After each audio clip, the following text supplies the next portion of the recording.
ఏరా వాసు, అజితుడు నిన్న మధ్యాహ్నం వెళ్ళినవాడు ఇంతవరకు కంటికి కనిపించకుండా పోయాడేమిట్రా? ఎక్కడికెళ్ళాడు? స్వామి కళ్యాణోత్సవానికి కూడా రాకపోయేనే అని వాపోయింది స్వరాజ్యలక్ష్మమ్మ. ఇవాళ ఉదయం ఇక్కడ ఎవరిదో పెళ్లి ఉందండమ్మా. ఆ రోజు మన ఇంటికి వచ్చారే ఆ ఇద్దరమ్మాయిలు, అదే నా బర్త్‌డే రోజు. అందులో ఒక అమ్మాయిదన్నమాట పెళ్లి. నాకు వెడ్డింగ్ కార్డు పంపింది కూడా. వివరించింది సాధన. బావతో తిరుపతి కొండ మీద చక్కగా షికార్లు కొట్టవచ్చని, బావతో మనస్ఫూర్తిగా కబుర్లు చెప్పుకోవచ్చని ఈ యాత్ర సందర్భంగా ఎంతో ఆశపడిన సాధనకి అజిత్ నిన్నట్నుండి మాయమైపోయి చెప్పలేనంత ఆశాభంగం కలిగించాడు. ఊళ్ళో ఉన్నప్పుడు సినిమాకు పిలిచినా, షికార్లకు పిలిచినా పని పని అనేవాడు. కనీసం ఇలా వచ్చినప్పుడైనా సరదాగా గడపాలనుకోకూడదూ? సాధన బావ మీద చిరాకు పడిపోసాగింది. మధ్యాహ్నం 3 గంటలవుతుంటే తాంబూలంచర్యంతో పెదవులంతా ఎర్ర చేసుకొని వచ్చాడు అజిత్. ఉత్సాహం ముఖమంతా నింపుకొని. ఏరా, నిన్ననగా వెళ్ళి ఇవాళ రావడం? స్వరాజ్యలక్ష్మమ్మ అడిగింది. పెళ్ళికి వెళ్ళానమ్మమ్మా. పెళ్ళి బాగా జరిగిందా? బాగా జరిగిందమ్మమ్మా. పాపనసానంకి వెళ్తున్నాం. వస్తావా? మేనమామ అడిగాడు. వెళ్ళనా? మగ పెళ్లి వాళ్లకు మర్యాదలు చేసి చేసి అలసిపోయాను. నువ్వేం చుట్టానివా, పక్కానివా? నువ్వెందుకు చేశావురా? విడ్డూరంగా అడిగింది అమ్మమ్మ.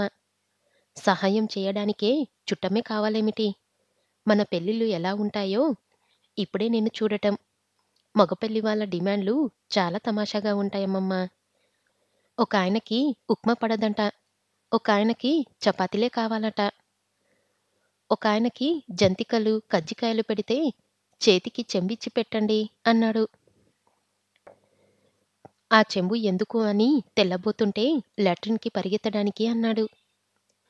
మగపెళ్లి వాళ్ళంటే కోరికలు కోరడానికే, దర్జా ఒలక్కబోయడానికే దిగివచ్చిన దేవతల్లా ప్రవర్తించారు. మొత్తానికి భలే సరదాగా గడిచిపోయిందివాళ. పూర్వాచార పద్ధతిగా జరిగే ఈ పెళ్లి నయమంటావా? 2 పూలదండలతో సింపుల్‌గా ఒకటయ్యే పెళ్లి నయమంటావా? సాధన అడిగింది. మంచినీళ్ళల్లా డబ్బు ఖర్చు, మర్యాదలు, పెళ్లి పనితో హైరాణ పడిపోవడం, ఇదంతా చూస్తుంటే ఈ పద్ధతి మారాలి అనిపించింది. కానీ మన సంస్కృతి సంప్రదాయాలు ప్రతిబింబించేది ఇలాంటప్పుడే కదా అనిపిస్తుంది. బంధుమిత్రులంతా ఒకచోట కలుసుకోవడం, మంచి చెడ్డ మాట్లాడుకోవడం, పెళ్ళయ్యే పిల్లలకు ఈడయ్యే వాళ్ళని వెతుక్కోవడం. అంటే కళ్యాణ వేదిక కూడా ఉపయోగపడుతుందన్నమాట. కానీ చాలా డబ్బు దుబారా అవుతుంది. ఎంతో శ్రమ పడితే తప్ప డబ్బు కూడని ఈ రోజుల్లో ఇలాంటి పెళ్ళిళ్ళు 1, 2 చేస్తే చాలు. ఆ గృహస్థు సర్వనాశనమైపోయినట్లే. ఇంతకీ నీ ఓటు ఏంటంటావ్? వాసుదేవ్ అడిగాడు. నా పెళ్ళి 2 పూలదండలతో జ్ఞాపకం ఉంచుకునే మధుర ఘటం. అదే 2 పూలదండలతో జరిగితే ఏమందం? ఏమానందం? డబ్బు ఖర్చు పెడితేనే దానికి విలువ, దాచుకుంటే ఏం విలువ? నా పెళ్ళి పూర్వచార పద్ధతిగా జరగాలనే కోరుకుంటున్నాను. పట్టుచీరల గంగర్లు, పైట చెంగు రెపరెపలు అని జీవితంలో మళ్ళీ రమ్మంటే రావు అంది సాధన. బావలు కాదనడానికి, మరదలు అవుననడానికే కదా పని. చనువుగా సాధన నెత్తిన మొట్టాడు. 10 నిమిషాలు ఇలా నడుం వాల్చాడో లేదో. త్వరగా బయలుదేరండి. తిరిగి వచ్చేటప్పటికి చీకటి పోగలదు అని తొందర చేసింది రాధ. గంట తర్వాత అందరూ కారెక్కారు. అందరూ ఒక్క కారులోనే సర్దుకొని సాధన ఒక్కతే అజిత్ కారులో ఎక్కేట్టుగా సహకరించారు పెద్దవాళ్ళు. వాసుదేవ్ కారు ముందు వెళ్ళిపోగా అజిత్ కారు అంజనాద్రి నగర్లో పెళ్లి వాళ్ళ ఇంటి ముందు ఆగింది. అజిత్ దిగి వెళ్ళి 5 నిమిషాల తర్వాత త్రిపులతో, అఖిలతో తిరిగి వచ్చాడు. మేం తర్వాత బస్సులో వెళ్తామంటే వినవు కదయ్యా. కారంతా ఖాళీగానే ఉంది పిన్ని. తన మేనత్తకు సవతి అయిన త్రిపురను కళ్ళు ఇంతింత చేసుకొని చూసింది సాధన. 40 ఏండ్లొచ్చినా 30 ఏండ్ల పడుచులా ఉంది. పచ్చ మొగలి రేకుల్లా ముఖం. ఎక్కడా మచ్చమరక లేదు. ఆ వయసులో కూడా పిరుదులను దాటిన పొడుగాటి జడ. అఖిలకు ఆమెకు చాలా దగ్గరి పోలికలు ఉండటం వల్ల అజిత్ చెప్పకుండానే ఆమె ఎవరో ఊహించగలిగింది. బావతో ఏర్పడిన ఏకాంతం వాళ్ళ రాకతో ఎగిరిపోగా సాధన ముఖం చిరాకుతో నిండిపోయింది. కారు పాపనాశనం దారి పట్టింది. అఖిల త్రిపుర చెవి దగ్గర ముఖం పెట్టి ఏదో చెప్పింది. అలాగా అంది త్రిపుర. మిర్రర్‌లో వాళ్ళ ప్రతిబింబాలు చూస్తూ, ఏమిటి పిన్నీ? అత్తాకోడలు గుసగుసలాడుకుంటున్నారు? అని అడిగాడు అజిత్. ఆ అమ్మాయి నీ కాబోయే భార్య అంటగా? చక్కటి ఈడుజోడుగా ఉంటుంది మీ జంట అంది త్రిపుర. చక్కటి ఈడుజోడంటే మా సాధన ఒప్పుకోదు. పిన్నీ, నేను కొంగలా ఉంటానంట. కొయ్యబొమ్మలా ఉంటానంట. మరదలు కదా, సరదాగా పేరు పెట్టి ఉంటుంది. లేకపోతే నీకు వంకేంతయ్యా? డ్యామ్ ఇవతలే కారాపేసి పరిసరాలను చూసుకుంటూ కాలినడకతో బయలుదేరారు. ఇంత లేటైందేం? వాసుదేవ్ అడిగాడు. పిన్ని వాళ్ళని తీసుకువచ్చేసరికి కొద్దిగా లేటైంది. ఈమె మా త్రిపుర సుందరి పిన్ని. అఖిల తెలుసు కదా అని పరిచయం చేసి, ఈమె మా అమ్మమ్మ, ఈమె మా అత్త అంటూ తన వాళ్ళందర్నీ వరుసగా త్రిపురకు పరిచయం చేశాడు అజిత్. 40 ఏండ్లొచ్చినా చిన్నపిల్లల్లా ఎలా ఉందో ఆశ్చర్యం వెళ్లబోసింది రాధ. కాన్పులు పిల్లలు లేని మనిషి. కనీసం కన్నెరికం కూడా చెడని మనిషి. పిల్లలా ఉండక ఎలా ఉంటుంది? అంది అత్తగారు. భావన వదినగారికి ఈవిడ కూతురంటే నమ్మెట్టుగా ఉంటుంది. ముసలామెకు చర్రుమన్నట్టుగా అయింది కోడలి మాటలకు. భావన గొప్ప డాక్టరన్న మాటేగాని దానికి సుఖమెక్కడుంది? బయట డ్యూటీ చేసి రావాలి. ఇంటికి వచ్చి పిల్లలను, భర్తను చూసుకోవాలి. క్షణం విరామం లేని జీవితం దానిది. చదువు సంధ్య లేని వాళ్ళ పనే మేలు. ఏ బరువు బాధ్యత లేకుండా సుఖంగా ఇంటి పట్టునుండొచ్చు. ఇంటి పట్టునుండేవాళ్ళు ఒళ్ళు కదక్కుండా, తల నెరవకుండా ఎన్నాళ్ళైనా బాలకుమారిలా ఉండొచ్చు. ఇద్దరి గుసగుసలు చెవిన పడిన అజిత్, అసలు పిన్ని ఆరోగ్యానికి అసలు కారణం నేను. చెప్పనా అమ్మమ్మా? ఆశలు, అలజడి లేకపోవడం కూడా మనిషిని ఆరోగ్యవంతంగా ఉంచుతాయి పిన్నీ. ఒక యోగిన్లాంటిది. సాధన పెదవి విరించింది. బావకి ఆమె ఒక ఆరాధ్య దేవత. నిజమే. పిన్ని నా దృష్టిలో ఉన్నంతమైన మనిషి. భర్తని వదిలేయడంలో అంత ఉన్నంత ఏముందా అని. వదిలేయడంలో లేకపోవచ్చు. తర్వాత విలక్షణంగా సాగిన ఆమె జీవితంలో ఉంది ఎంత ఔన్నత్యం. పరిసరాల్లోని సౌందర్యాన్ని వీక్షిస్తూ నడుస్తూనే మాట్లాడుతున్నాడు అజిత్. త్రిపుర, అఖిల వీళ్ళల్లో కలవలేనట్టుగా రెండో పక్కన నడుస్తున్నాడు. 10 నిమిషాల తర్వాత పాపనాశనం కొండల మీద నుండి జలజల కిందికి పడుతున్న చోటికి చేరుకున్నారు. ఇంత దూరం వచ్చి పాపనాశనంలో స్నానం చెయ్యకుండా ఎలా వెళ్దాం? స్నానం చేస్తాను అంది త్రిపుర. మీరు చీర తెచ్చుకోలేదు కదా, స్నానం చేసి ఏం కట్టుకుంటావ్? అంది అఖిల. వేసవి ఎంతలో ఆరిపోతుంది తడిచీర? నేను చేస్తానత్తా. ఒళ్ళంతా చిరచిరగా ఉంది.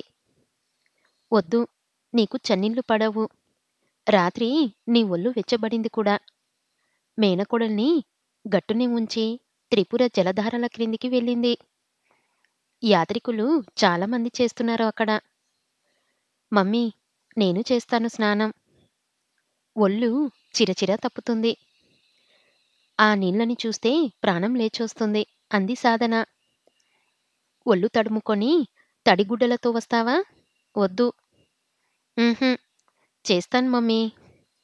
చెప్పిన మాట ఎప్పుడైనా విన్నావా? కొండమీద నల్లల్లో వచ్చే నీళ్లు ఇవేగా. ప్రత్యేకంగా ఇక్కడ స్నానందెందుకు? పాకుడు పట్టింది అక్కడంతా. జాగ్రత్త! ఈతే రాదు అంది స్వరాజలక్ష్మమ్మ. సాధనని చూసి ఇద్దరు చెల్లెళ్ళు పరిగెత్తారు. అజిత్ తల తిప్పి అఖిల కోసం చూశాడు. ఆ అమ్మాయి కొంచెం దూరంలో నిలబడి పూసల దండలని చూస్తుంది.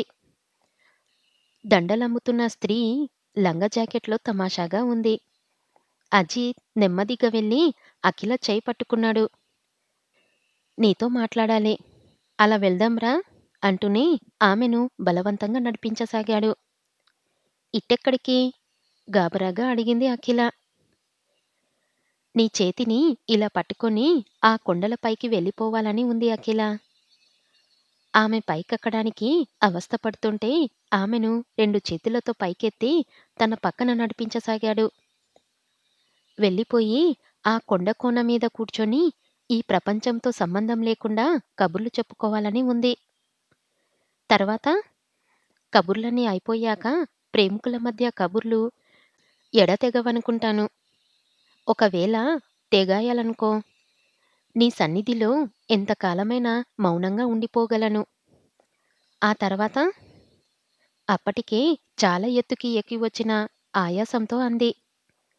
ఎగసిపడుతున్న ఎద, స్వేదం అల్లుకున్న ముఖం, మంచులో తడిసిన గులాబీ పువ్వుల్లా ఉంది అఖిల. కర్చీఫ్ తీసి ఆమె ముఖం మీద చెమటని అద్దాడు. నువ్వు నాతో పోట్లాడినప్పుడే బాగుండేది. తిట్టడం కోసమైనా మాట్లాడేదానివి. ఇప్పుడు ముడుచుకున్న ముగ్ధలా అయిపోయావు. మౌనదేవతవు అయిపోయావు. ఎందుకని మాట్లాడడం మానేశావు? అఖిల కళ్ళ నిండా నీళ్లు నిండగా పక్కకు తిప్పుకుంది. మాట్లాడు అఖిల. నిన్నెలాగైనా మాట్లాడిపించాలని తీసుకువచ్చానిక్కడికి. కాళ్ళు లాగుతున్నాయేమో, ఇలా కూర్చో. ఆమెను ఓ రాతిమీద కూర్చోబెట్టి తను కూర్చున్నాడు. ఆ తొలి రోజుల్లో మిమ్మల్ని అసహ్యించుకున్నానే. అసహ్యంగా అలా ఉండిపోయినా బాగుండును. బ్రతికిపోయేదాన్ని. మీ మంచి మనసు తెలుసుకొని మిమ్మల్ని ప్రేమించడం మొదలుపెట్టాక ఒక నరకం నాకే నేను సృష్టించుకున్నట్టు అయింది. నన్ను ప్రేమించి నరకం సృష్టించుకున్నట్టు అయిందా? స్వంతం చేసుకోలేని మనిషిని ప్రేమించడం నరకం కాదా? నువ్వు కోరుకోవాలే గాని నేను స్వంతం కానా అఖిల? సాధనకు వాగ్దానమై నా వారెలా అవుతారు?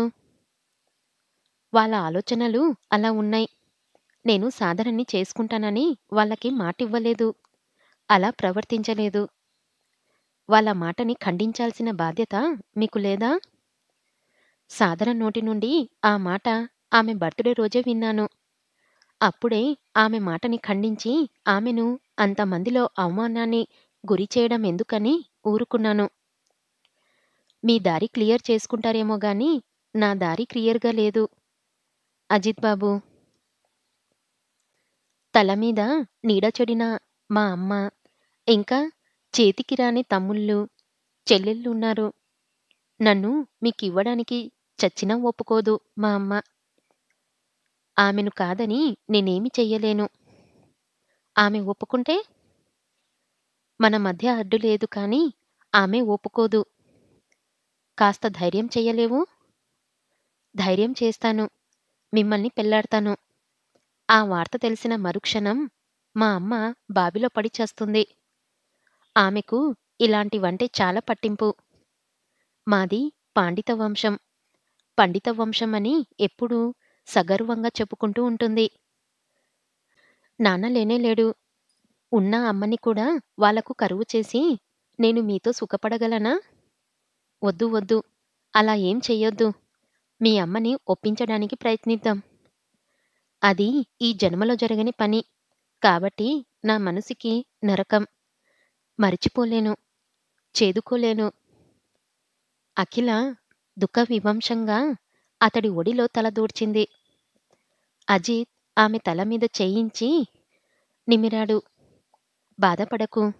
నీ మౌనం వెనుక ఇంత బాధని దాచుకున్నావని ఊహించలేదు. ఏదైనా ఉపాయం ఆలోచిద్దాం. ఉపాయం ఒక్కటేనండి. నేను చచ్చిపోవడం.